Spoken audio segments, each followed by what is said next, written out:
ইবনে কারিম ছিলেন হযরত সুলাইমান নবী। সেই সুলাইমান পয়গম্বর আল্লাহর দরবারে শুকরিয়া আদায় করলো, আল্লাহ আপনার যত মহব্বতের বান্দা আছে তাদের সঙ্গে আমারে শামিল রাখেন, আমারে আপনার নাফরমান বান্দাদের সঙ্গে শামিল রাখেন না। সুবহানাল্লাহ, শুকরিয়া আদায় করছে। এবার সুলাইমান নবী চলে গেলেন। কিছুক্ষণ পরে উনি গিয়ে এক জায়গায় বসলেন, পানির দরকার। কিসের দরকার? পানি দিয়া উযু করবে, পানি দিয়া হাত মুখ ধৌত করবে, গোসল করবে, যা দরকার। পানির দায়িত্ব ছিল, একজন পানি মন্ত্রী ছিল। ওই পানি মন্ত্রী যিনি পানি নিয়ে গবেষণা করে, যত পানির দায়িত্ব আছে ওনার হাতে। এটাও এত ছোট একটা প্রাণী যার নাম হলো হুদহুদ। হুদহুদ নামক একটা পাখি, এটা হলো পানি মন্ত্রী। বলুন কি মন্ত্রী? পানি মন্ত্রী।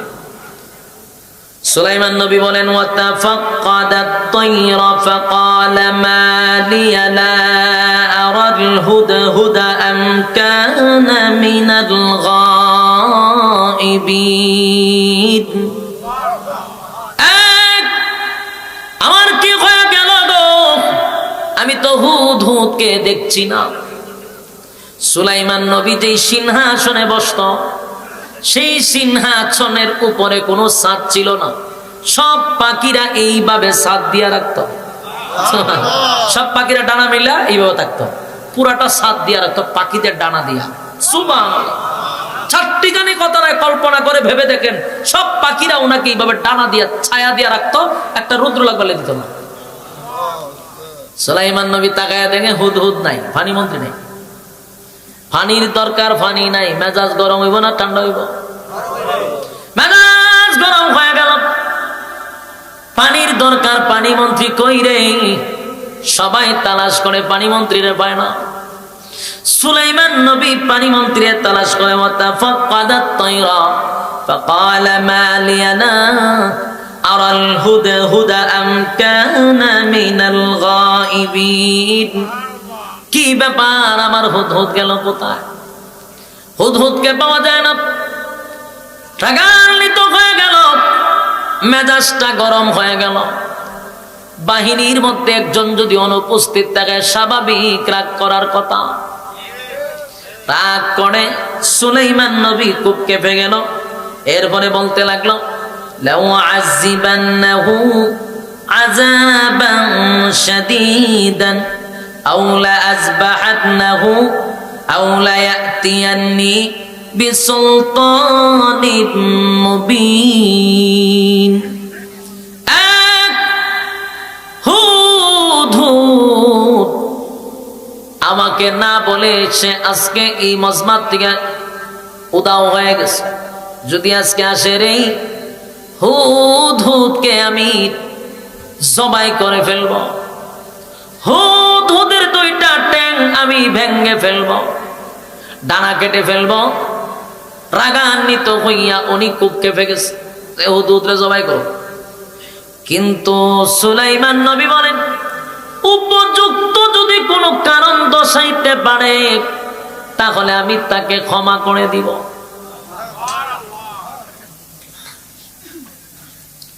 সে যদি আমার কাছে উপযুক্ত কোনো প্রমাণ দিতে পারে, ওয়াদা দিলাম আমি তার ছেড়ে দিব। আর যদি উপযুক্ত কোনো কারণ দর্শাইতে না পারে, আমি সুলাইমান নবী তারে জবাই করব, ঠ্যাং ভেঙে ফেলব, আমি তার পাকা ছিঁড়ে ফেলব। পানির সময় পানি নাই, মেজাজ তো বড় বড়। শুকুন তাফসীরের কিতাবের মধ্যে আসছে, শুকুন নামক একটা পাখি আছে। কি পাখি? শুকুন চিনেন নি আপনারা? এখনকার ফুলাপান এগুলা জীবনও দেখে নাই। এখন শুকুন আসে না। ছোটবেলায় দেখছি গরু মারা গেলে, হ্যাঁ, শুকুন আসতো। এরা দাওয়াত দেখে অন্ত এমনি তো দাওয়াত ছাড়ই এরা একটা গোষ্ঠী নিয়ে আইতো, খুব আনন্দের সহিত তারা গরু খাইতো।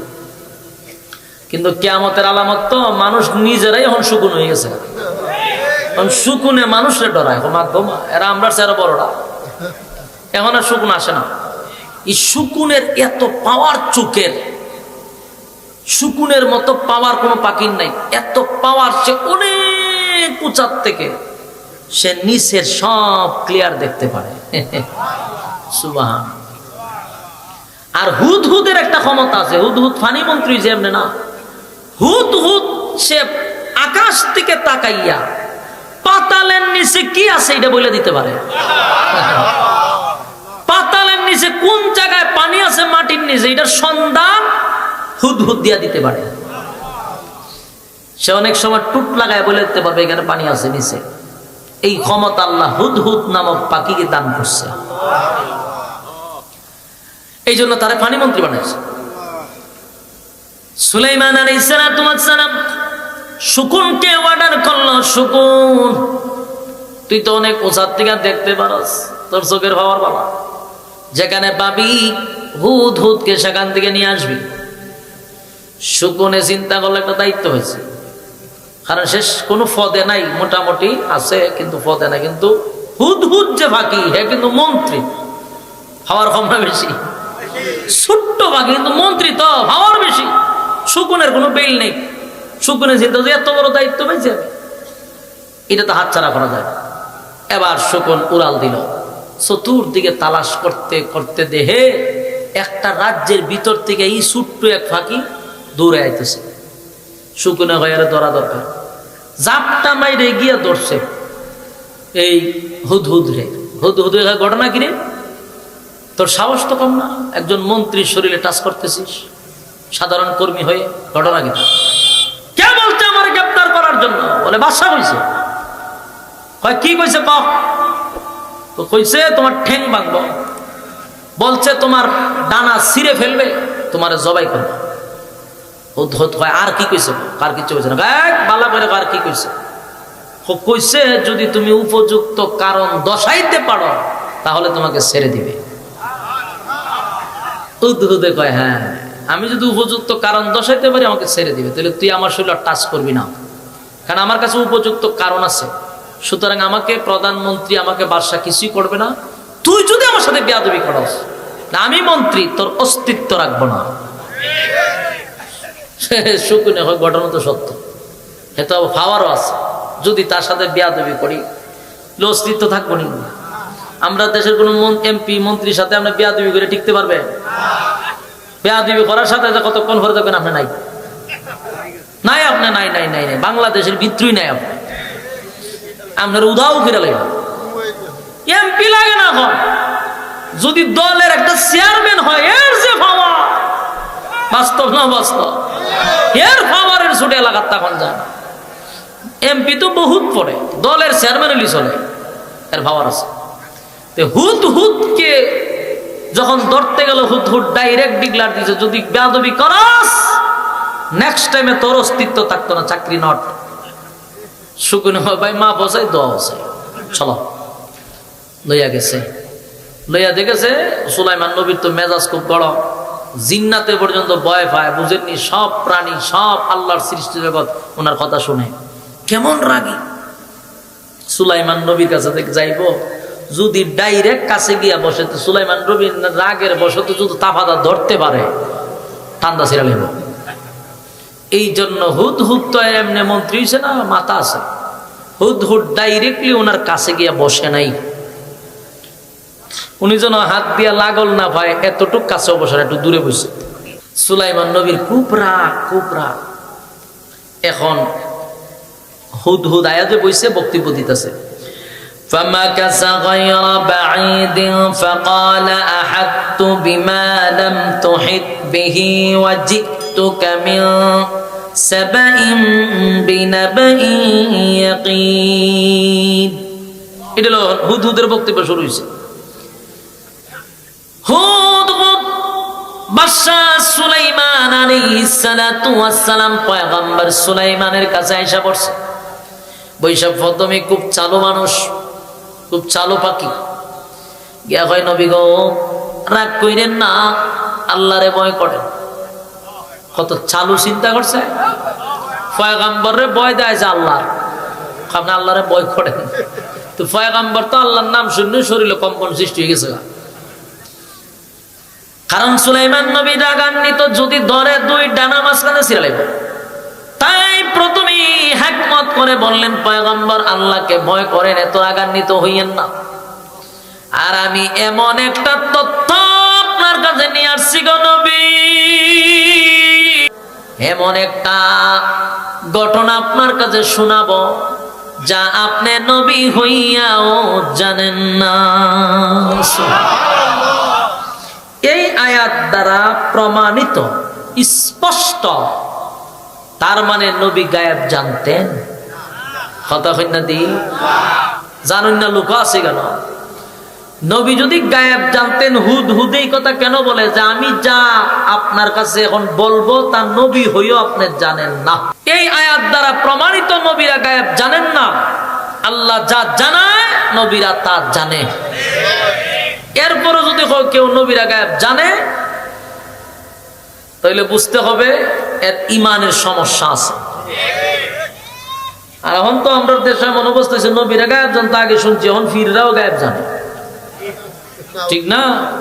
মুরিদানরা ফিরের দাম বাড়াইতে পারে, তখন ফিরও বলে গায়েব জানে। এই আয়াত দ্বারা প্রমাণিত।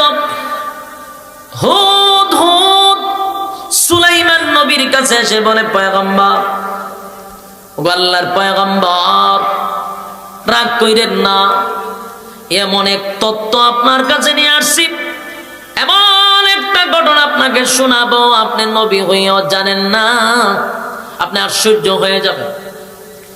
আমি আপনাকে অনুপস্থিত থাকার কারণে যতটুক না কষ্ট আপনাকে দিয়েছি, যতটুক না ব্যথা আপনি পেয়েছেন, আমি আপনাকে ঘটনা বলার পরে এর থেকে বেশি আপনি খুশি হবেন, এর থেকে বেশি খুশি হবেন। ওই হুদহুদ পয়গম্বরের কাছে বলেন, ফামাকাসা গায়রা বাঈদিন فقال أحطت بما لم تحط به وجئتك من سبأ بنبأ يقين।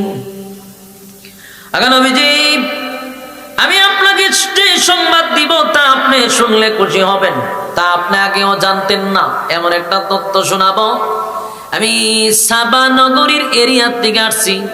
কোথায়? সাবা নগরী নামক একটা এরিয়া ছিল, যেই এরিয়াটা আপনার রাজত্বের ভিতরে। কারণ সুলাইমান নবী তো একটা পৃথিবীর বাদশা, গোটা পৃথিবীতে আর কোনো বাদশা নাই, উনি একা রাজত্ব করে। অথচ হুদহুদ বলেন, আমি সাবা নগরীর থেকে আসছি গো নবী, যেই সাবা নগরীতে একটা মহিলা শাসন করে। কথা হয় না? ইন্নী ওয়াজাদতু ইমরাআতান তামলিকুহুম ওয়া উতিয়াত মিন কুল্লি শাইইন ওয়া লাহা আরশুন আযীম।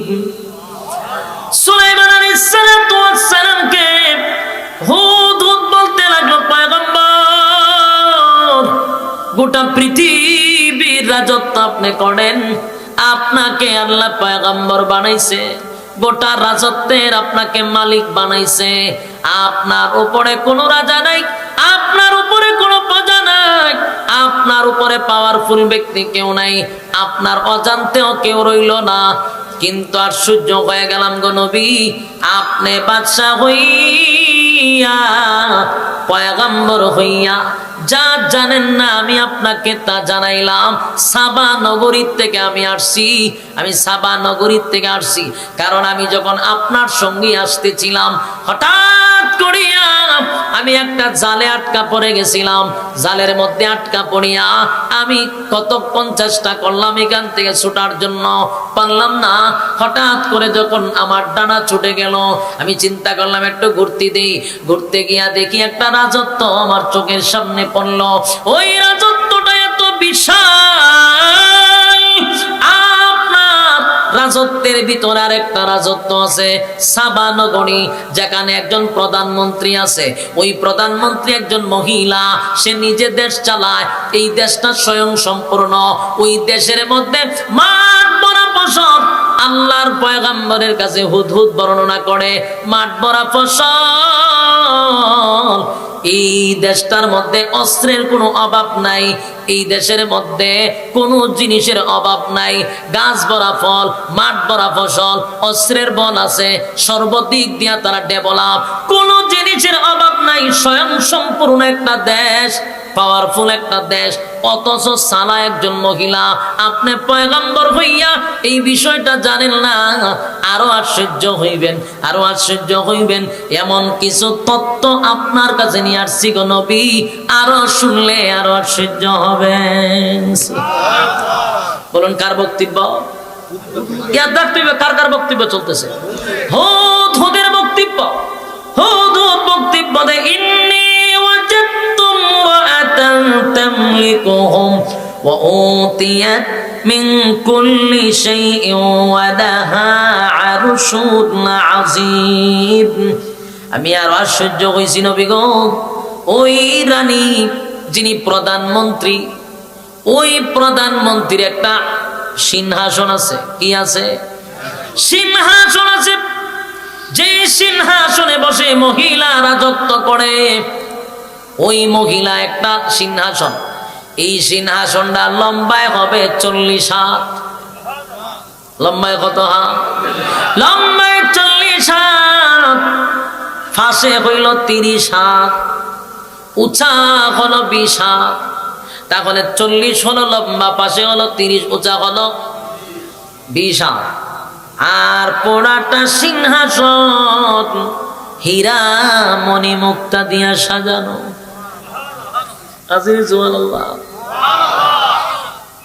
পুরাটা সিংহাসন হীরা মণি মুক্তা দিয়া সাজানো, এত সুন্দর। তার সিংহাসন দেখে পাগল হয়ে গেছে। আমার তো মনে কষ্ট নাই গো পয়গম্বর, সে একটা রাজত্ব চালায়, দেশ চালায়, তার সিংহাসন এত বড়, এটাও দুঃখের ছিল না। কিন্তু আরো কিছু কথা বলবো, যেটা শুনে আপনি আরো বেশি আশ্চর্য হবেন। এরপরে বলেন, ওয়াজাদতুহা ওয়া কওমাহা ইয়াসজুদুনা লিশ-শামসি মিন দুনিল্লাহি ওয়া যায়্যানা লাহুমুশ শাইতানু আ'মালাহুম فصدهم عن السبيل فهم لا يهتدون। আমি আরো আশ্চর্য হয়েছি, যে প্রধানমন্ত্রীকে, যেই মহিলাকে আমার আল্লাহ এত নিয়ামত দিল, এত নিয়ামত দিল, এত নিয়ামত দিল, মাঠ ভরা ফসল, বাগান ভরা ফল, অস্ত্রের কোনো অভাব নাই, স্বয়ং সম্পূর্ণ একটা দেশ, এই দেশের প্রধানমন্ত্রী এত নিয়ামত পাইছে গো নবী। আমি আশ্চর্য হয়ে গেলাম। এই মহিলা তার সিংহাসনের মধ্যে ঘুমায়, তার ঘরের যে ভাবে সাজাইছে, পূর্ব দিকে একটা জানালা, পশ্চিম দিকে একটা জানালা। সকালবেলা যখন সূর্যটা উঠে, তখন পূর্ব দিক দিয়া তার ঘরের ভিতরে সূর্য ঢুকে, আর সে সর্বপ্রথম এই সূর্যের পূজা করে। জোরে কন্যা নাউযুবিল্লাহ। আবার সূর্য যখন অস্ত যায়, পশ্চিম দিকে যখন সূর্যটা ডুবে যায়, তখন তার ঘরের ভিতরে প্রবেশ করে, আবার সে সূর্যের পূজা করে। আমি সবচেয়ে বেশি আশ্চর্য হইলাম, ওয়াজাদতুহা ওয়া কওমাহা ইয়াসজুদুনা লিশ-শামসি মিন দুনিল্লাহি ওয়া যায়্যানা লাহুমুশ শাইতানু আ'মালাহুম ফাসাদ্দাহুম আনিস সাবিলি ফাহুম লা ইয়াহতাদুন। এই রানী তো সাধারণ কোন রানী নয়, যেই মালিক তাদেরকে এত নিয়ামত দিল, এত নিয়ামত দিল, এত নিয়ামত মালিক এই রাজ্যকে দিল, এই দেশের ভিতরে এত নিয়ামত আমার আল্লাহ দান করলো, অথচ দেশের প্রধানমন্ত্রী আল্লাহর গোলামি করে না, শয়তানের দোকায় পড়িয়া সূর্যের গোলামি করে, চন্দ্রের গোলামি করে, পাথরের গোলামি করে। নবী গো, আমি এই বিষয়টা মানতে পারলাম না, আমি এটা মেনে নিতে পারলাম না, তাই তো আমি তত্ত্ব অর্থগুলা সংগ্রহ করে আপনি পয়গম্বরের কাছে নিয়ে আসছি। ওই মহিলার নাম হলো রানী বিলকিস। ওর নাম কি? আর জোরে কয় না। যুবক ভাই, যখন বলতে লাগলো এই মহিলা একজন সূর্য পূজা করে, সূর্যের গোলামি করে, ওয়াজাতুহা ওয়া কওমাহা ইয়াসজুদুনা লিশ-শামসি মিন দুনিল্লাহি ওয়া যায়্যানা লাহুমুশ শাইতানু আ'মালাহুম ফাসাদ্দাহুম আনিস সাবিলি ফাহুম লা ইয়াহতাদুন। হুদ বলে এই মহিলা তো সূর্যের পূজা করে। এবার বলতে লাগলো, সেজদার আয়াত দুইটা আছে, এই আয়াতগুলো আপনাদের সামনে আমি তেলাওয়াত না করলাম। এখানে দুইটা আয়াত আছে, কি? সেজদার আয়াত। এটি যদি আমি তেলাওয়াত করি তাহলে সেজদা না দিলে আমি সহ গুনাহগার হব। তাই পরের আয়াত থেকে বলি, এর অর্থগুলো আপনাদেরকে বলতে পারি। এই হুদ বলতেছে এরা শয়তানের দোকায় পড়ে আল্লাহকে সেজদা না করে। সেজদা করে কাকে? সূর্যকে। সেজদা করে কারে? চন্দ্ররে, পাথরকে, মূর্তিকে। নাউজুবিল্লাহ বলে। তারা আল্লাহর ইবাদত করে না, তারা সৃষ্টির ইবাদত করে, স্রষ্টার ইবাদত করে না। সম্মানিত সুধী, এরপরে আল্লাহ এখন যে বক্তব্যটা, এই বক্তব্যটা হবে সুলাইমান নবীর বক্তব্য। এতক্ষণ কে বক্তব্য দিছে? হুদ বক্তব্য দিছে। এখন যে বক্তব্য হবে এটা হলো সুলাইমান নবী। قال سننظر أصدقت أم كنت من الكاذبين। এটা হলো সুলাইমান নবীর বক্তব্য। এর আগের বক্তব্যটা আপনারা ইয়াদ আছে? এই হুদ যখন অনুপস্থিত ছিল সুলাইমান নবী রাগান্বিত, তখন সুলাইমান নবীর আইসা এই সাবা নগরীর তথ্যগুলা এতক্ষণ কাকে শোনাইছে?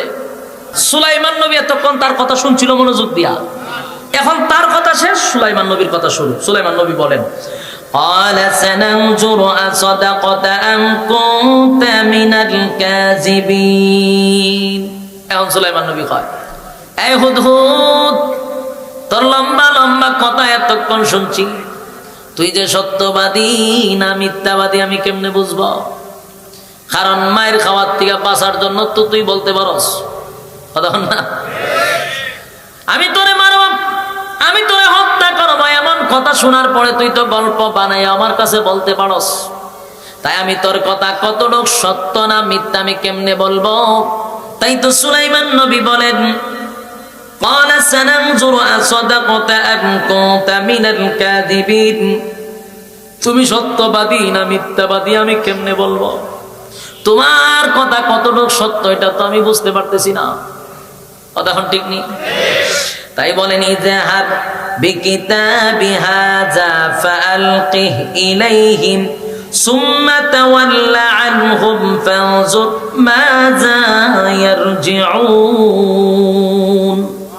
সুলাইমান আলাইহিস সালাতু ওয়াস সালাম বলেন, শোনো, তুমি সত্যবাদী না মিথ্যাবাদী এখন প্রমাণ হবে। তুমি আমার পক্ষ থেকে একটা পত্র, একটা চিঠি তুমি রানী বিলকিসের কাছে নিয়ে দিয়ে আসো। কথা বুঝতেছেন? তুমি সত্যবাদী না মিথ্যাবাদী? সত্যবাদী না মিথ্যাবাদী?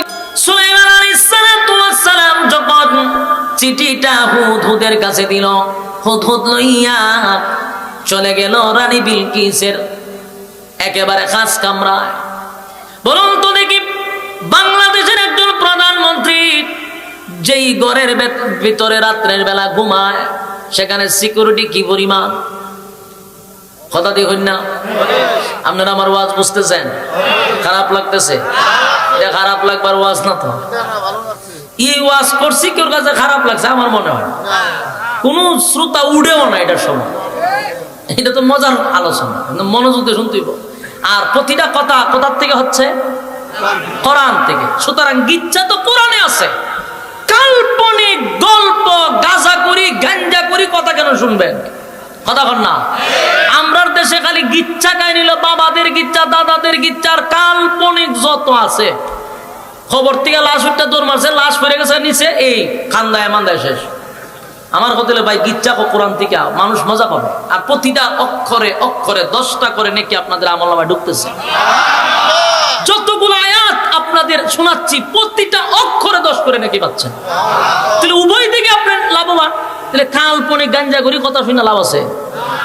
এই জন্য গিচ্ছা শুনলো, কোরআন থেকে শুনবো। এখন শুনুন, হুদ হুদ সে চিঠি লইয়া কই গেছে কাজ কাম। কিন্তু আমাদের দেশের প্রধানমন্ত্রীর কত সিকিউরিটি দরকার, কথা বলেন। সামনেরে পিছনেরে মিডিয়া, সেনাবাহিনী, হ্যাঁ, এরপরে আপনার হইল গিয়া ব্যাটালিয়ান, বিজিবি, আরো কত কিছু আছে। এরপরে সিসি ক্যামেরা তো আছে, সব কিছু দিয়া ওনারে একেবারে ঘেরাও করে রাখে, এরপরে উনি ঘুমায়। কিন্তু রানী বিলকিস তো একজন বাদশা, ঠিক না? সেটা একজন রানী, তার একটা খাস মহল আছে, সেখানে বাহিরের সিকিউরিটি আছে, চতুর্দিকে বাহিনী ঘেরাও করে ওনাকে রাখে। উনি যেই জায়গায় গিয়া ঘুমায় তার চতুর্দিকে কি সিকিউরিটি আছে, ঘরে প্রবেশ করার মতো কোনো সুযোগ নাই। রানী বিলকিস ঘুমায় আছে। আর হুদহুদ পাখিটা কিন্তু দুয়েল পাখির থেকে একটু ছোট। কত ছোট পাখি এই হুদহুদ পাখি। সিটিটা টুডের আগায় লইয়া রানী বিলকিসের খাস কামরার কাছে ভেন্টিলেটর দিয়া ছোট্ট রাস্তা দিয়া ভিতরে ঢুকছে।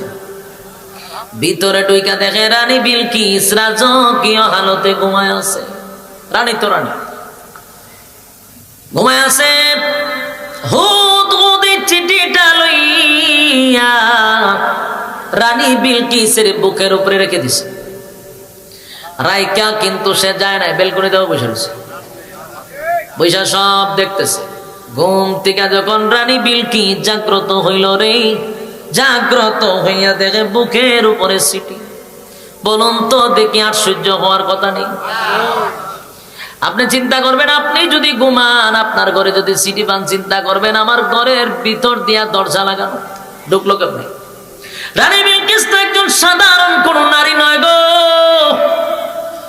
দেশের একজন রানী। সে চিন্তা করলো, চিঠি কোথার থেকে আসলো রে? এই চিঠি তো আমার কাছে আসার কথা না। ভিতর দিয়া দরজা লাগানো, বাহির থেকে খোলার কোনো সিস্টেম নেই। বাহিরের সেনাবাহিনী দাঁড়ানো, র্যাব দাঁড়ানো, বিজিবি দাঁড়ানো, বিডিআর দাঁড়ানো, আনসার বাহিনী দাঁড়ানো, ব্যাটালিয়ান দাঁড়ানো, নৌবাহিনী দাঁড়ানো, বিমান বাহিনী দাঁড়ানো, কত বাহিনী দিয়া রানী বিলকিসকে বেষ্টন করে রাখছে। কিন্তু রাজমহলের ভিতরে আবার সিটি যেমন তেমন জাগাত নয়, বুকের উপরে। রানী বিলকিসের শরীরের ঘাম বাহির হয়ে গেল। ঘটনা কি? এমন সাহস কারে দুষবো, কারণ ভিতর দিয়া লাগানো। চিন্তায় পড়ে গেছে, দৌড়াইয়া চিঠিটা হাতে লইয়া قالت يا أيها الملأ إني ألقي إلي كتاب كريم। সাথে সাথে চিঠি লইয়া রানী বিলকিস পাগল পাগল পাগল হয়ে গেল। এই চিঠি আমার বুকের উপরে কে রাখলো রে? সাথে সাথে পার্লামেন্টে বসে গেছে। পার্লামেন্টের সমস্ত সদস্যদেরকে একত্রিত করছে, সমস্ত এমপি মন্ত্রীদেরকে একত্রিত করলো। হে আমার দরবারের সব এমপি মন্ত্রী, তোমাদের উদ্দেশ্যে আমি বক্তব্য দিতে চাই। আমার কাছে একটা চিঠি আসছে, সাধারণ কোন চিঠি না, এটা কারীম চিঠি। সুবহানাল্লাহ। সাধারণ কোন চিঠি নয়, এটা মারাত্মক এক চিঠি আমার কাছে আসছে। এই চিঠি সাধারণ কোন চিঠি নয় গো, এই চিঠি কোন সাধারণ চিঠি না, গুরুত্বপূর্ণ এক চিঠি আসছে। চিঠিটা আবার ভিতরে কইলা দেখে, ইন্নাহু মিন সুলাইমানা ওয়া ইন্নাহু বিসমিল্লাহির রহমানির রহিম। চিঠির ভিতরে লেখা ইন্নাহু মিন সুলাইমানা ওয়া ইন্নাহু বিসমিল্লাহির রহমানির রহিম। চিঠির ভিতরে লেখা, চিঠির ভিতরে বলা হয়েছে আমি সুলাইমানের পক্ষ থেকে আল্লাহর নামে শুরু করছি। আমার চিঠি পাওয়ার পরে অহংকার দেখাইবা না, তেরামি করবা না, কালেমা পড়ে ঈমান এনে আমি সুলাইমানের কাছে চলে আসবা, একটা শব্দ করবা না। সুবহানাল্লাহ। আল্লাহর পয়গম্বর সুলাইমান আলাইহিস সালাতু ওয়াস সালাম রানী বিলকিসের কাছে চিঠি পাঠাইয়া কত সুন্দর করে আল্লাহর নামে শুরু করলো, ইন্নাহু মিন সুলাইমানা ওয়া ইন্নাহু বিসমিল্লাহির রহমানির রহিম। আমি সুলাইমানের পক্ষ থেকে আল্লাহর নামে শুরু করলাম। চিঠি পাওয়ার পরে তুমি মাথা নত করে কালেমা পড়ে মুমিন হইয়া আমার কাছে চলে আসবা। সুবহানাল্লাহ। তেরামি করা যাবে না। রানী বিলকিস 300 সদস্য লইয়া রানী বিলকিস পার্লামেন্টের সমস্ত সদস্যদেরকে লইয়া এবার বলে আমি কি করব রে, ঘটনা তো বাসি বাবা না। আল্লাহ তাআলা আলাইয়া ওয়াতুনি মুসলিমিন, আমার অবাধ্য হইও না, তুমি মুমিন হইয়া আমার কাছে চলে আসো। সাবধান, গাড়তার আমি কইরো না।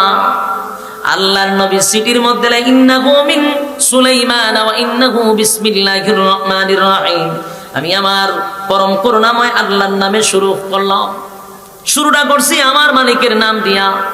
এরপরে বলেন আল্লাহ তাআদু আলাইয়া ওয়াতুনি মুসলিমিন, অবাধ্য হইও না, গাড়তার আমি কইরো না, মুমিন হইয়া তাড়াতাড়ি চলে আসো। এই কথা শোনার পরে এরপরে সুলাইমান নবীর চিঠি পাওয়ার পরে রানী বিলকিস বলে, قالت يا أيها الملأ أفتوني في أمري ما كنت قاطعة أمرا حتى تشهدون। সুলাইমান নবীর চিঠি পাইয়া ভিতরে কিন্তু মুসরা মারছে, ভিতরে কথা হয় না। বর্তমান বাংলাদেশে কিন্তু স্বাধীন দেশ, স্বাধীন দেশ, স্বাধীন দেশ। আমেরিকায় যদি প্রধানমন্ত্রীর চিঠি দেয় বলে তেরামি কইরেন না, তাড়াতাড়ি চলে আসেন। যদিও আমাদের দেশ স্বাধীন দেশ, কিন্তু সবচেয়ে শক্তিশালী দেশে যদি এমন একটা চিঠি দেয় আমাদের ভিতরে মুসর মারবো নি, অবশ্যই মুসর মারবে। আর সেটা তো এই রানী বিলকিসের স্বাধীন দেশ নয়, গোটা পৃথিবীর রাজত্ব দিছে সুলাইমান রে। তুমি তার দেশের এক সাইডে একটা রাজত্ব লইয়া তুমি রাজত্বগিরি করবা, সুলাইমান নবীর উপরে ইমান না আইনা, ইমানদার না হইয়া আল্লাহর গোলামি বাদ দিয়া তুমি বট গাছের পূজা করবা, সূর্যের পূজা করবা, চন্দ্রের পূজা করবা, এটা তো মেনে নেওয়া যায় না।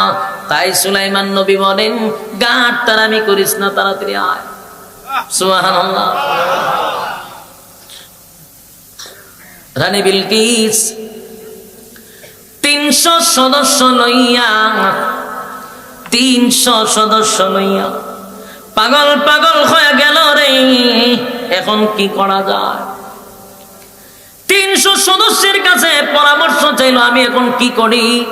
উনি তো আমাকে হুমকি দিল তাড়াতাড়ি যেন গাড়তার আমি না করি, আমি যেন মুমিন হইয়া ওনার কাছে চলে যাই।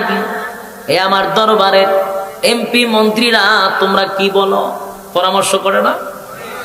কিন্তু পরামর্শ করলে কি হবে?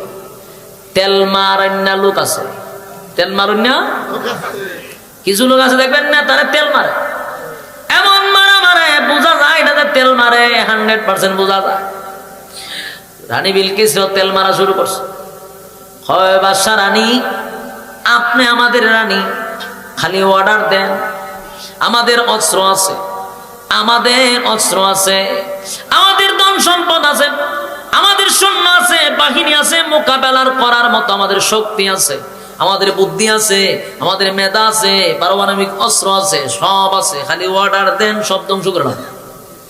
প্রধানমন্ত্রী এমন তেল মারতেছে, কিন্তু রানী বিলকিস কোন সাধারণ মহিলা না, সাধারণ কোন মহিলা না। তাফসীরের কিতাবের মধ্যে রানী বিলকিস সম্পর্কে একটা তথ্য আমি পাইছি, এটা সাংঘাতিক তথ্য। রানী বিলকিস এমন এক মহিলা ছিল, রানী বিলকিসের বাবা ছিল মানুষ, মা ছিল জিন্নাত। কিতা বুঝতেছে? মা ছিল জিন, বাবা ছিল মানুষ। তাহলে মানুষ আর জিন দুটোটাই মিললে একটা কথা হয় না। বাবা হইল মানুষ, মা হইল জিন্নাত, আর এই দুইজনের মাঝখানে হইছে রানী বিলকিস। এর মাথা কি সাধারণ মাথা? কথা কই না দিয়ে আপনারা? সাধারণ মাতা না। বিলকিসের বাবা ছিল বাদশাহ, বাদশার মাইয়া হইল রানী বিলকিস, মা ছিল জিন্নাত। আবার মার যে বাবা, তার মানে বিলকিসের নানাও ছিল জিনের বাদশা। কিটা বুঝতেছে? জিনের বাদশার মেয়ের বিয়া করলো রানী বিলকিসের বাবা। তারপরে জন্ম নিছে রানী বিলকিস। এই রানী বিলকিসের মাতা আমার আর আপনার মতো, কথা হয় না দি, ডোনাল্ড ট্রাম্পের মতো, জো বাইডেনের মতো, দাদার মতো, আমরা দেশের মতো, কথা দিই না। কারণ বাবা যদি বাদশা হয়, কিছু প্রভাব তার সন্তানের উপরে পড়ে। কারণ আমরা দেশের প্রধানমন্ত্রীর বাপ ছিল প্রেসিডেন্ট, কথা কয় না? প্রেসিডেন্টের মাইয়া মাতা আছে না নাই? কম না বেশি? মারাত্মক মাতা। এই মাতা আমেরিকারও নাই, এই মাতা আমেরিকাও নাই, রাশিয়াও নাই। এটা মারাত্মক মাতা। কারণ বাবা ছিল প্রেসিডেন্ট, মাইয়াও প্রেসিডেন্ট, সুতরাং মিল্লা জিল্লা মাতা মারাত্মক মাতা। কথা ঠিক নেই? মাতা ছাড়া দেশ চালানো সম্ভব না। এজন্য মাতা আছে, এই জন্য দেশ চালায়। রানী বিলকিস সাধারণ কোন মহিলা না। রানী বিলকিস কয়ে পার্লামেন্টের সদস্য না, তেল মারিস না। তোরার স্বভাব হইল তেল মার, কথা ঠিক। নেতারা রে ফাম দেয় তেল মারতে মারতে, দেখেন না একবার হয় আফা, একবার হয় আম্মা। বক্তব্য শুনে আপাকে বলেছিলাম, আমার মাকে বলেছিলাম, এক বক্তব্যের ভিতরে মা ডাকতেছে, আম্মা ডাকতেছে। এটা দেখো তেল মারুন না, তেল কথা কয় না দি, এটা দেখো তেল মারা, হইন কিতা মারা, জোরে হইন কিতা মারা, তেল মারা। আমরা বাংলাদেশে তেল মারার কারণে তেলের দাম বেড়ে গেছে। এত দাম তো তেল মারার কথা ছিল, এই তেল মারতে মারতে দাম বাড়া দিচ্ছে। তাই রানী বিলকিস বলে, পার্লামেন্টের সদস্য, তেল মারিস না, তেল মারিস না। তার বোমা আছে, তোদের অস্ত্র আছে, তোদের বাহিনী আছে, স্বয়ং সম্পূর্ণ দেশ, সবই মানলাম। কিন্তু যিনি চিঠি পাঠাইছে উনি সাধারণ কোন মানব না। কারণ রানী বিলকিসের মাতা তো সবার মতো ছিল না, খুব মারাত্মক ব্রেনি একজন মহিলা ছিল রানী বিলকিস। ব্রেন খাড়াইয়া দেখছে চিঠিটাতে লেখছে এটা সাধারণ কোন চিঠি না, অল্প কথায় অনেক বুঝাইছে। সুবহানাল্লাহ।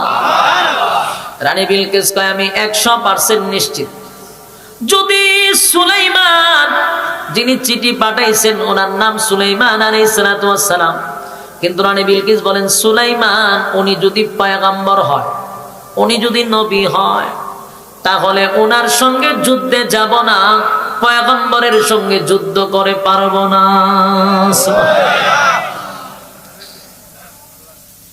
যত অশ্রিতা হোক, পয়গম্বরের সাথে কি করা যাবে না, যুদ্ধ করে পারা যাবে না। হয় আমরা আগে ওনারে পরীক্ষা করতে হবে, উনি যদি পয়গম্বর হয় যুদ্ধ বাদ, আর যদি পয়গম্বর না হয় তাহলে এই সিটির জবাব দিব, তাকে ধ্বংস করে তার রাজত্ব সহ সব ধ্বংস করে দিব। অহন উনি যে পয়গম্বর না অথবা পয়গম্বর, এটা পরীক্ষা কিভাবে করবে?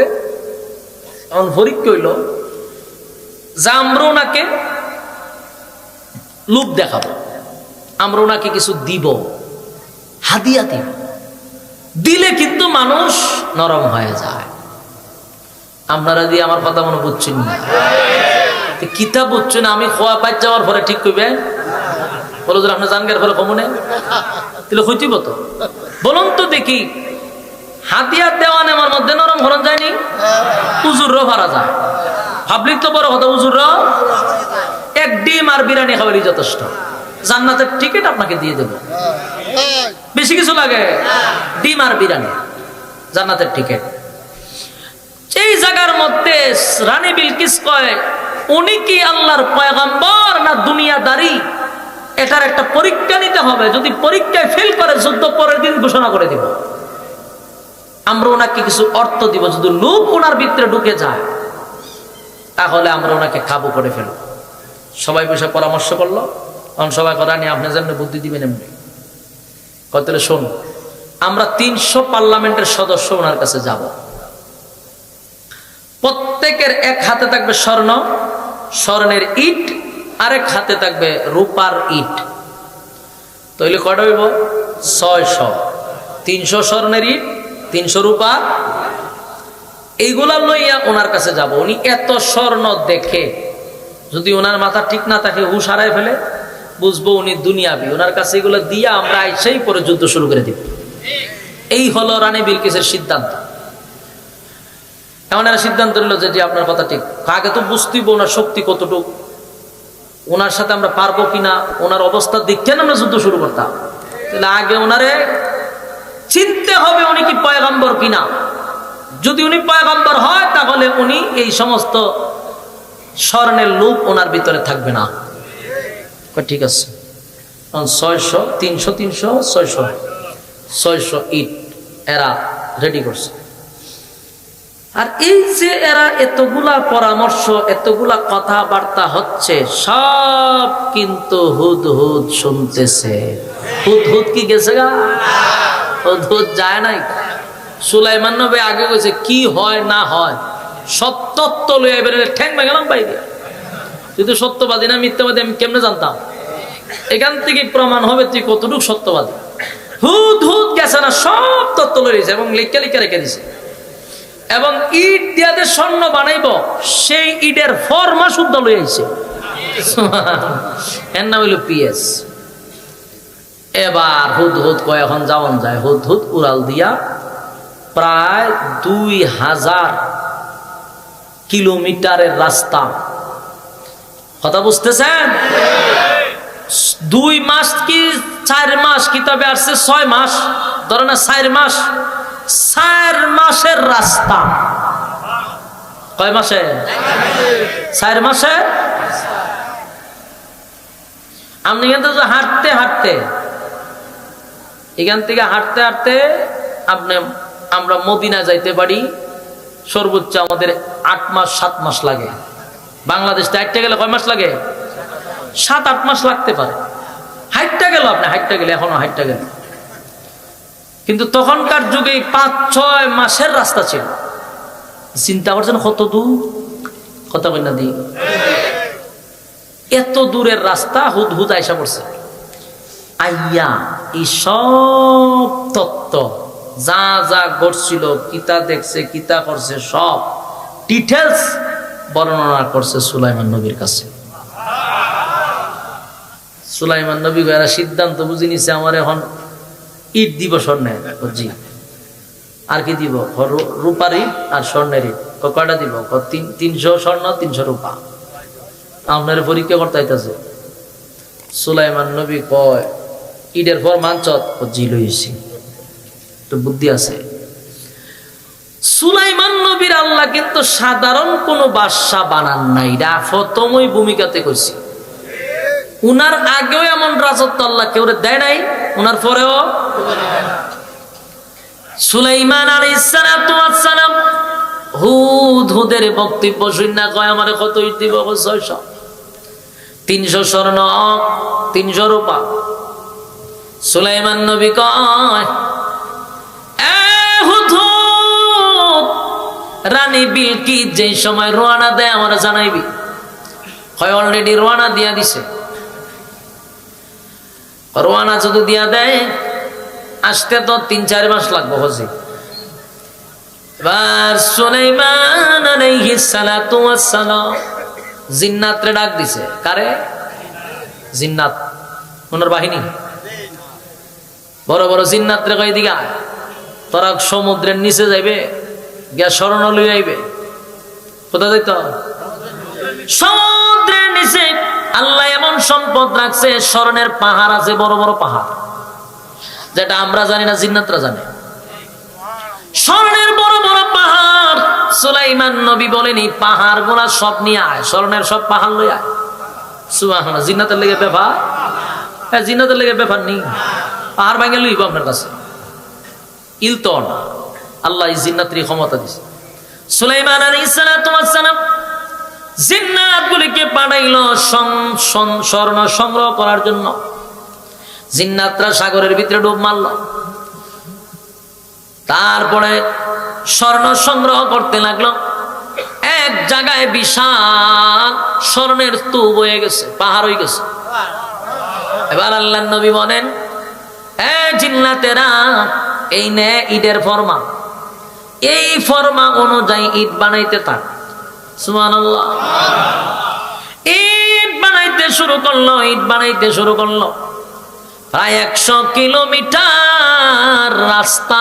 সুলাইমান নবী বলেন 100 কিলোমিটার রাস্তা স্বর্ণের ইট আর রূপার ইট দিয়া রাস্তা বানাইবি। আপনার এলাকা সুবহানাল্লাহ চিনি? আমি আল্লাহু আকবার কোন, আরো জোরে কোন আল্লাহু আকবার। এই সমস্ত শরীরের শক্তি দিয়া ঈমানি আওয়াজ দিয়া বলেন আল্লাহু আকবার। কিলোমিটার, কত কিলোমিটার? 100 কিলোমিটার রাস্তা ইট সোলিং করতেছে। তাও কি দিয়া?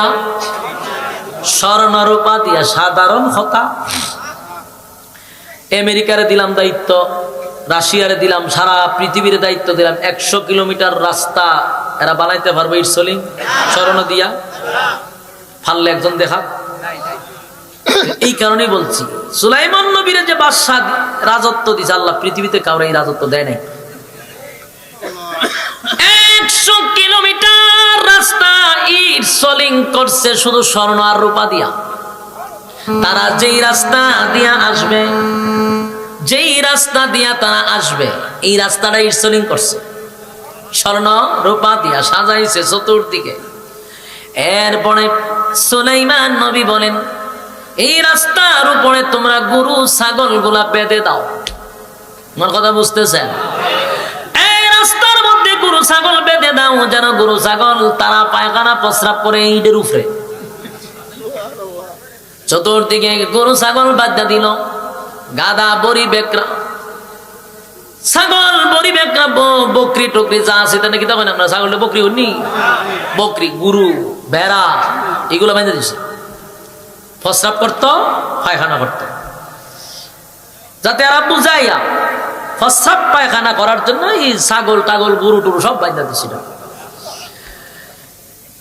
আর ওইদিকে রানী বিলকিসের 300 পার্লামেন্টের সদস্য, এরা কত গর্ব নিয়ে আইতো যে ঈদ দেখামো স্বর্ণের। আর সুলাইমান উনি তো পাগল হয়ে যাবে, সব বনা যারা কত ধনী, হ্যাঁ ঈদ লইছে আমার হাদিয়া দিত, তাও একটা দুইটা না, আমরা 600 ঈদ লইয়া যেতেছি। সুলাইমান নবী 100 কিলোমিটার রাস্তা বানাইছে ইট দিয়া, স্বর্ণ দিয়া গেট বানাইছে, হীরা দিয়া গেট বানাইছে। এরা যখন আস্তে আস্তে আবার শুরু হয়েছে, আইতে আইতে আইতে আইতে এরপরে আয়া ওই রাস্তা তুলছে।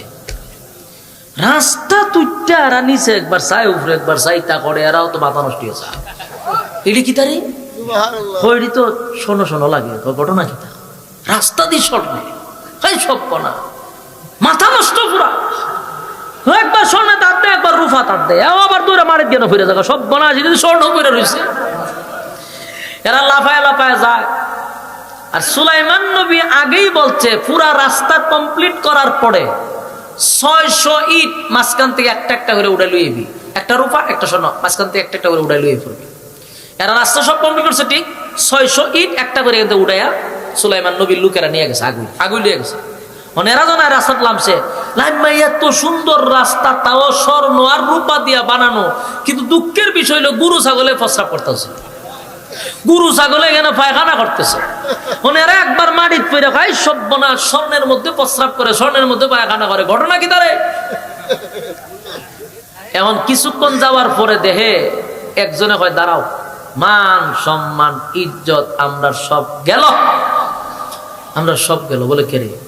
বলে মাঝখানে একটা করে ইট নাই। তোমরা যে রাস্তা দিয়ে হাঁটতেছো খেয়াল করছো, মাঝখানে কিন্তু একটা করে ইট নাই। কহ এর দ্বারা কি বুঝছো? একটা করে ইট নাই, একটা রূপার নাই, একটা স্বর্ণের নাই। আমরা তো একটা রূপা একটা স্বর্ণ।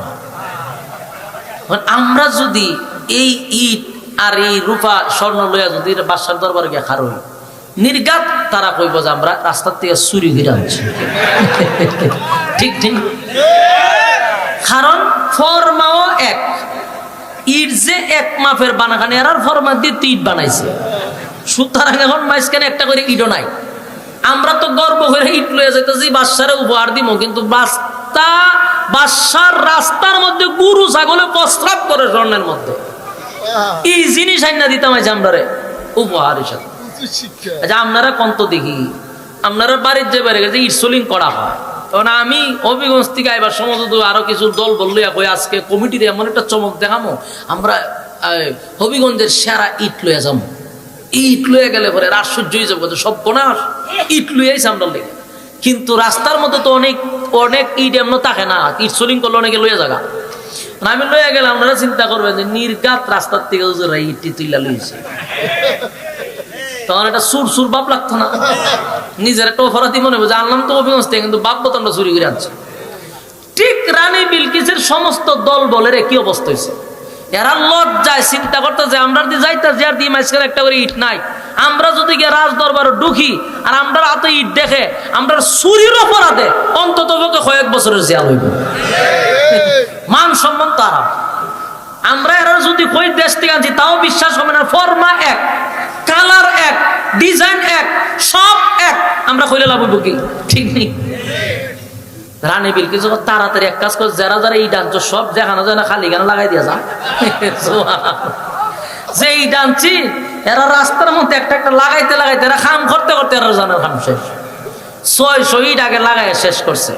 শেষ করিয়া খারিয়া কয় মান সম্মান সব শেষ, হাতে তো কিচ্ছু নাই, আমরা খাইলে হাতে দিয়ে বাদশার দরবারে খারিতাম, ইজ্জত লিয়ে তো টানাটানি। রানী বিলকিসে বুঝা লাগছে এই বাদশা সাধারণ কোনো বাদশা, যার কাছে স্বর্ণ আর রূপা লইয়া ইসলামী তার মধ্যে কুত্তা বিলাই ভসরা করে দেয়, বেটার কাছে তার কোনো দামই নেই। রানী বিলকিস তার 300 সদস্য লইয়া মাথাটা নত কইরা একেবারে অপরাধীর বেশে সুলাইমান নবীর কাছে যাবে, আরো কয়েক মাইল বাকি আছে। এর মধ্যে সুলাইমান নবীর কানে গেছে, হুজুর এরা ইট লাগানির খাম আছে। সুলাইমান নবী আর খাম করতে দে, অসুবিধা নাই। সুলাইমান আলাইহিস সালাম এবার জিন্নাত কিছু বাহিনীরে এক জায়গায় করছে, কইরা কয় শুন রানী বিলকিস আসতে আসতে এর আগেই রানী বিলকিসের সিংহাসনটা আমার কাছে কেনে দিতে পারবা? সুবহানাল্লাহ। সুলাইমান নবী কয় এই জিনের মধ্যে কে আসস? আমি বসাত, আমার প্রশ্ন হলো তোমাদের মধ্যে কে আসো সবচেয়ে বেশি তাড়াতাড়ি রানী বিলকিসের সিংহাসনটা আমার কাছে এনে দিবা। রানী বিলকিস আসার আগে এক বাদশা কয় হুজুর আমার একটু অনুমতি দেন। তে জিন্নাতে কয় আমার একটু অনুমতি দেন। সুলাইমান নবী কয় কতটুক সময় লাগবে? আপনি বসার থেকে দাঁড়াইতে যতটুক সময় লাগে এর ভিতরে আমি সিংহাসন আপনার কাছে পৌঁছে দেব। কি বুঝলেন? 6 মাসের দূরত্ব, সিংহাসন হইল 40 হাত, ফাঁসে হইল 30 হাত, উঁচা হইল 20 হাত, হীরা মণি মুক্তা দিয়ে এটা সাজানো। এই ইটা যদি আপনার অত্যাধুনিক বিমান দিয়েও আনে, বিমান দিয়ে আনলো তো 3-4 ঘন্টা সময়ের দরকার। সুবহানাল্লাহ। কিন্তু সুলাইমান নবী কয় আমার এত সময় নাই। সুবহানাল্লাহ। বসার থেকে দাঁড়াইতে যতটুকু সময় লাগে এর ভিতরে নিয়ে আসবো। আর সুলাইমান নবী কি কয় আমার অত সময় নাই, তাড়াতাড়ি করো তাড়াতাড়ি। সুলাইমান নবী কয় আল্লাহ আমাকে এমন পাওয়ার দিছে যে আমি চাইলে চোখের পলক পড়তে যতটুকু সময় লাগে এর ভিতরে নিয়ে আসবো। সুবহানাল্লাহ। চোখের পলক ফালাইতে যতটুকু দিছে এর ভিতরে সিংহাসনে হাজির। সুবহানাল্লাহ। সিংহাসনে হাজির। এখন রানী বিলকিস আস্তে আস্তে ঢুকছে, ঢুকিয়া যখন সিংহাসন দেখছে, আচ্ছা কোনছেন এটা আশ্চর্য কথা না, 6 মাসের রাস্তা অতিক্রম করে আইছে। মনে করেন আমি বাংলাদেশ থেকে সৌদি গেছি, এত দূরত্ব রাস্তা, এখানে যাওয়ার পরে গিয়া দেখি আমার বাড়ির সোফাটাই কেন। এখন আমি যদি গিয়া কই সোফাটা দিয়ে আমার বেজ্জতি না, বলে তোমার মতো সোফা কি তার না, যদি কথা কথা ইজ্জত থাকবো নি। এখন রানী বিলকিসের সিংহাসন সুলাইমান নবীর কেন দীক্ষা রানী বিলকিস আশ্চর্য গেছে, যেটা আমার কিন্তু কইতে তো পারতেছে না। কইলে তো সর বলে 6 মাসের রাস্তা, দ্বিতীয় নম্বরে তোমার মতো সিংহাসন কি আর কেউ নাইনি। কিন্তু রানী বিলকিস 100% শিওর, কারণ উনি তো সাধারণ কোনো মহিলা বিচক্ষণ। সে সিংহাসনটা 2 বার চাইছে, চাইয়া কয়টা তো এটা তো সেটা। সুলাইমান নবী কি দেখতেছেন? না এটা সিংহাসনটা দেখতেছি, এটা তো মানে কি কইব, মুখে বাড়ি লাগতেছে, ডাইরেক্ট কইতে পারতেছে না এটা আমার, এই কথা বলতে পারে না। কতক্ষণ পর পরে দেখে সে বুঝতেছে এটা ইউজ করে, যে আপনি তো বলতে পারবেন এটা আপনার কার। আপনি একটা জিনিস সবসময় ইউজ করতেছেন, এটা যদি আপনার আমেরিকাও যান, আমেরিকা গেলে বুঝতে পারেন এটা আমার, আমি ইউজ করছি, আমি জানি। কিন্তু এটা বলা যাবে না, কারণ একই সিস্টেম তো থাকতেও পারে। আর এটা তো আপনার মাথা কল্পনা করে এত বড় সিংহাসনটা আয় কেমনে, আমি না খালি বাসায় রাখলাম, এটা কি কল্পনা করা যাবে? সুলাইমান নবীর ইত্যা দীক্ষা রানী বিলকিস অবাক হয়ে গেছে যে উনি সাধারণ কোনো মানুষ না, আমি বলতে পারতেছি না সিংহাসন এটা আমার, তবে এটা 100% আমার, এটা আইলো কেমনে, এই চিন্তা আছে। 2 নম্বর ঘটনা হইল, রানী বিলকিস ঢুকছে, ঢুকার পরে সুলাইমান নবীর এই দৃশ্য দিকে উনি না বলতে পারতেছে না সইতে পারতেছে। যার পরে যাক বইছে, বয়ার পরে সুলাইমান নবী রানী বিলকিসের লস্কর লইয়া ঢুকছে, সবগুলা দেখলো। এখন আসুন আসল ঘটনা, জিন্নাত কিছু লোক ছিল সুলাইমান নবীর আশেপাশে থাকতো, এরা কিন্তু রানী বিলকিসের বালা করে চিনে, যে বাপ ছিল বাদশা, মা ছিল জিন্নাত।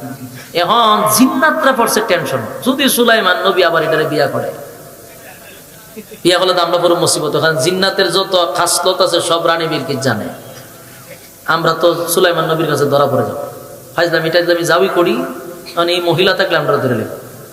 জিন্নাতরা চাইতেছে না উনি যেন বিয়া না করে। আর সুলাইমান নবীর তো এমন 300 বউ, 300 বউ আল্লাহ ওনারা দিয়েছে। কি পরিমাণ ক্ষমতা চিন্তা করছেন?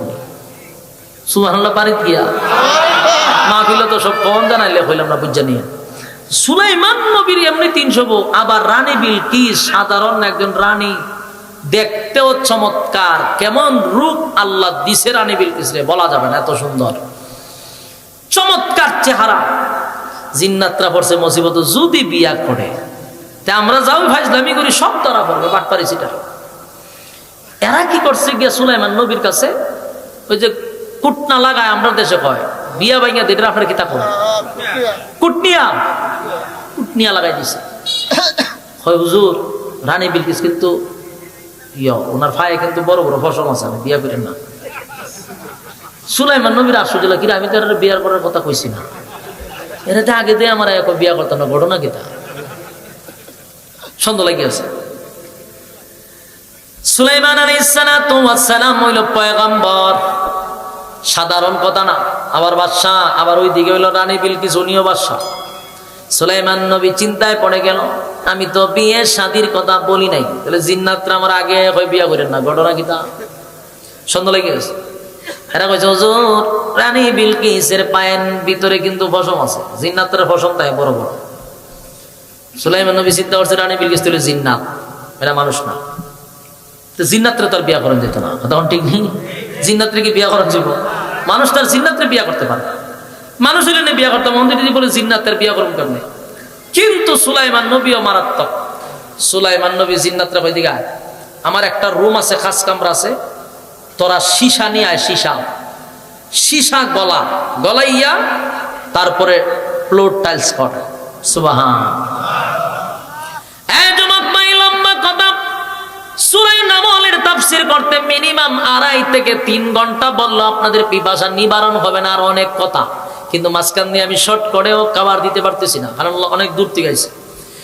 এরপর শর্টকাট বলি, বর্তমান আমেরিকা বলেন, রাশিয়া বলেন, জাপান বলেন, যত উন্নত মানের দেশ বলেন, এখন যা আবিষ্কার করতেছে, সুলাইমান নবী হাজার হাজার বছর আগে এটা দেখায় দিয়ে গেছে।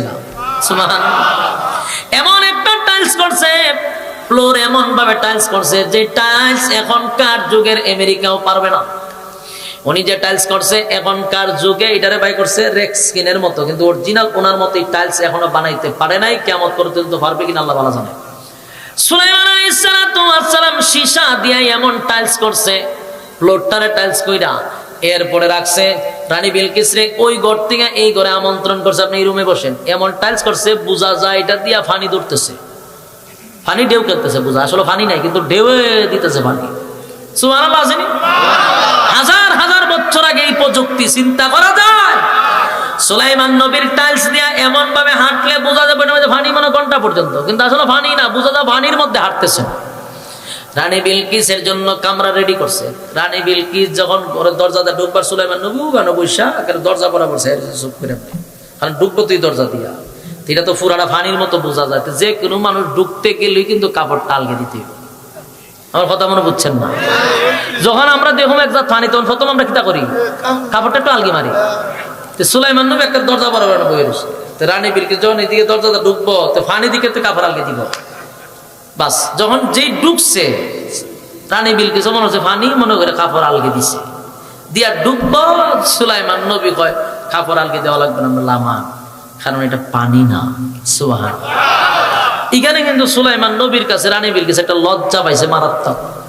রানী তো আচ্ছা এক্সাম্পল দেয়, আপনার দেশের প্রধানমন্ত্রী যদি আমেরিকা যায়, একটা রুমে ঢুকবার সময় যদি ফানি মনে করে খাবার আলগে দেয়, পরে যদি না এটা ফানি না, তাহলে শরম পাইতো, লজ্জা পাইব নি? মানুষ বলবে যে এরকম জায়গা মনে জীবনে ভাড়া দিছে না, কথা হয় না, যেরকম টাইলস আমার আর জিন্দিগিতে ভাড়া দিছে। রানী বিলকিস একটা মারাত্মক শরম পাইছে, যাহারে মনে করছে আমি আর ভাড়াই দিছি না জীবন, আসলে তো ভাড়া দিছি না। কিন্তু সুলাইমান নবীর উদ্দেশ্য তো এটা না, উদ্দেশ্য ছিল জিন্নাতরা বলছে ওনার পায়ে পশম, তাই এমন প্রযুক্তি উনি বানাইছে, কাপড় আলগি তো এমনি হইয়া দেওয়া যেত, এমনি কি কম যাব বললাম কাপড় টালগি দেন হন যাব, কথা কি কথা বলতে পারবো যে কাপড় টালগি দেন, মান সম্মান থাকবো। তখন রানী বিলকিস বলবো দূর দূর আপনাদের লুচ্চা। এই কারণে টেকনিক কাটাইয়া ফ্লোরে বানাইছে, ফানির মতো বানায় আসেন, যে আসেন বুঝেন কাপড় মারছে আলগি, আডু পর্যন্ত উঠেন না, এতটুক পর্যন্ত দেহে পাওয়া একটা পশম নাই। সুবহানাল্লাহ। সুলাইমান নবী বুঝতে পারলো উনি জিন্নাত না, উনি মানুষ, আর জিন্নাতরা আমার কাছে মিথ্যা বলে বিয়া প্রত্যাখ্যান করতে চাইছে। এবার সুলাইমান নবীর এই দৃশ্য দেখে রানী বিলকিস পাগল হয়ে গেছে, এত বড় রাজত্ব, এত অত্যাধুনিক প্রযুক্তি, আর ওনার কাছে আমি আসছিলাম ইট লইয়া মান সম্মান হারাইবার লাগা। এবার রানী বিলকিস সুলাইমান আলাইহিস সালাতু ওয়াস সালামের হাতে ধরে 300 সদস্য সঙ্গে কালেমা পড়ে ঈমান আনছে। ঈমান আনার পরে সুলাইমান নবী শেষ পর্যন্ত রানী বিলকিসরে বিবাহ করছে। সুবহানাল্লাহ।